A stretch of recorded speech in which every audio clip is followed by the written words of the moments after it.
Hello বন্ধুরা, সবাই কেমন আছো? আশা করছি খুব ভালো আছো। আর আমিও খুব ভালো আছি। আমি পাপিয়া নিয়ে চলে এসেছি তোমাদের জন্য আরও একটা ব্লগ ভিডিও।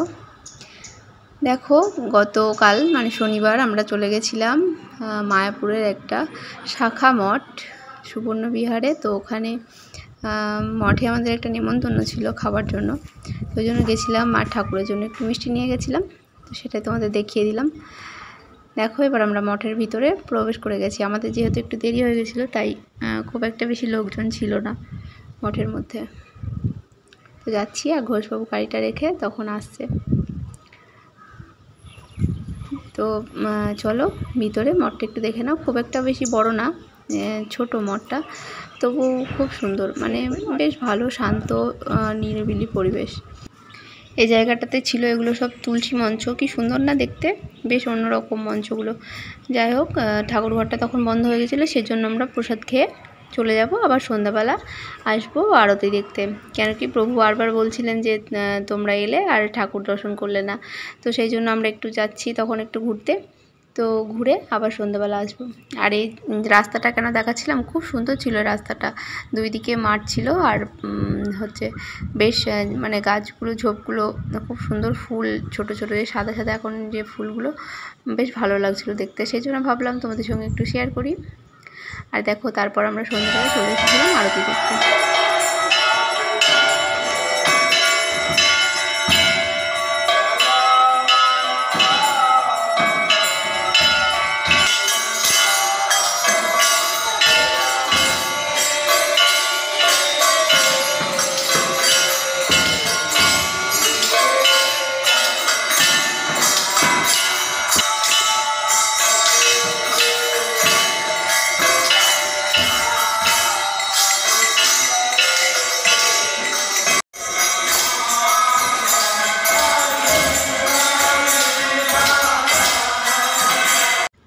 তো এখানে পরিক্রমা করছিল, মানে ঠাকুরের মাঝখানে যে মন্দিরটা ছিল, মন্দিরটা পরিক্রমা করছিল না ঠাকুরের চারিদিকটা।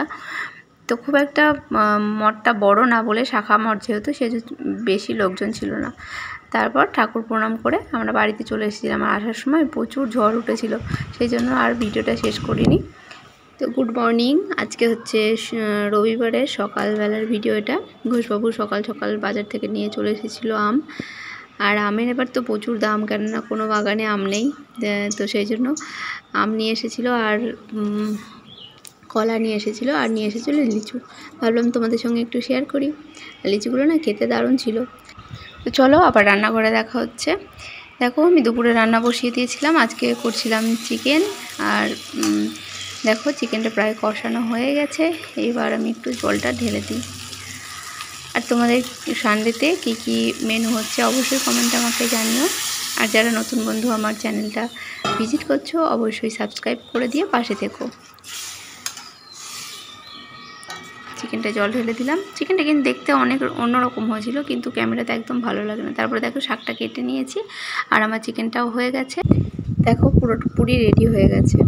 তো ফোনের ক্যামেরায় জানি না কেন পুরো কালারটা আসে না, একদমই ভালো লাগে না। আমার ক্যামেরাটা হয়তো ভালো না, জানি না, কিন্তু অন্যরকম দেখতে হয়েছিল। আর এদিকটায় কড়াই বসিয়ে দিয়েছিলাম শাক ভাজা করবো বলে, আর করেছিলাম জলপাইয়ের চাটনি।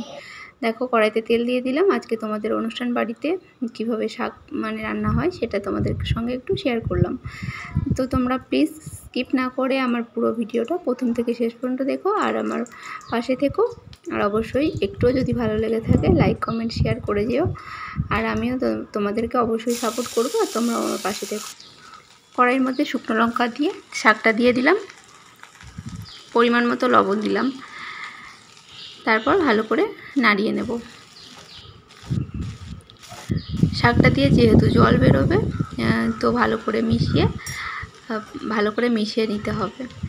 আর পুরো রান্নাটা আমি একটু সিম আঁচে করার চেষ্টা করব, মানে হাই ফ্লেমে না, একদম কম আঁচে করার চেষ্টা করব। তাহলে না শাকটা ভালোভাবে, রান্নাটা ভালোভাবে হবে। সবাই হয়তো শাক রান্না করতে জানে, কিন্তু সেটা কোনো কথা না, মানে এক একজন এক এক রকমভাবে রান্না করে।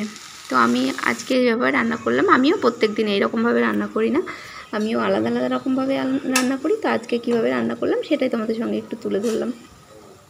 দেখো আমার শাকে জলটা বেরিয়ে গেছে। আর এবার আমি লঙ্কাগুলো যে আস্ত দিয়েছিলাম তো একটু ভেঙে দেবো লঙ্কাগুলো এবার ভেঙে দিলাম। আর জলটা বেরিয়ে গেছে, আবার জলটা এবার আমি চাপা দিয়ে জলটা মরিয়ে নেব। চাপা দিয়ে দিলাম। চলো ফিরে আসলাম। দেখো জলটা পুরো শুকিয়ে গেছে আর শাকটা প্রায় রেডি হয়ে গেছে আমার। এবার দেখো আমি কিছুটা ভেজে রেখেছিলাম চিনেবাদাম, তো বাদামটা আমি এবার ভেজে খোসাগুলো মানে খুব একটা ভালো ওঠেনি, তবুও খোসাগুলো আমি ছাড়ানোর চেষ্টা করেছিলাম। আর যাদের যদি মনে হয় যে এরকম আস্ত রাখবো না তো গুঁড়োও করে দিতে পারো, কিন্তু আমি এরকমভাবে রেখেছিলাম। তো এগুলো আমি একটু মিশিয়ে দিই আর আমি আস্তে আস্তে ভালো করে মিশিয়ে নাড়তে, আর একটু রান্না যেহেতু হবে তো ভালো করে নাড়তে থাকলাম। দেখো দিয়ে দিয়েছি, তারপর দিয়ে দিলাম 1 চামচ মতো পোস্ত। শাকটা যেহেতু আমার অল্প পরিমাণে তাই অল্পই দিয়ে দিলাম পোস্ত। আবার ভালো করে ভেজে নেব। পোস্তটা না ভাজলে না একটু অন্যরকম সেন্ট হয়, তো সেই জন্য ভালো করে ভেজে নিলাম।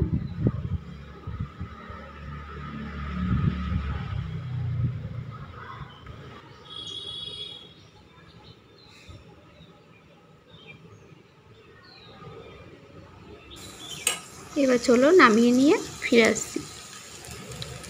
দেখো আমি নামিয়ে নিয়েছি কড়াই থেকে। তো শাকটা পুরোপুরি রেডি হয়ে গেছে। এবার আমি এর মধ্যে দিয়ে দিলাম একটু ঘি, 1 চামচ মতো ঘি। আর গরম অবস্থাতেই ঘিটা দিয়ে দেওয়ার চেষ্টা করবে। আর যখন সার্ভ করবে তখন একটু ভালো করে মিশিয়ে নেবে, বা এক সাইড থেকে সার্ভ করলে সবার চলে যাবে। চলো আজকে লাঞ্চ মেনুটা তোমাদের সঙ্গে শেয়ার করে দিই। ভাত ছিল, শাক ভাজা ছিল, আর চিকেন আর চাটনি ছিল। তো তোমরা সবাই ভালো থেকো, সুস্থ থেকো। আজকের ভিডিওটা আমি এখানেই শেষ করছি। আর নেক্সট ব্লগটা অবশ্যই আমি সানডে বিকেল থেকে শুরু করব। আর হ্যাঁ, এর সাথে ছিল লেবু, সেটা বলতে ভুলে গেছিলাম। তোমরা ভালো থেকো। টাটা। আজকের মতো এখানেই বিদায় নিচ্ছি। টাটা।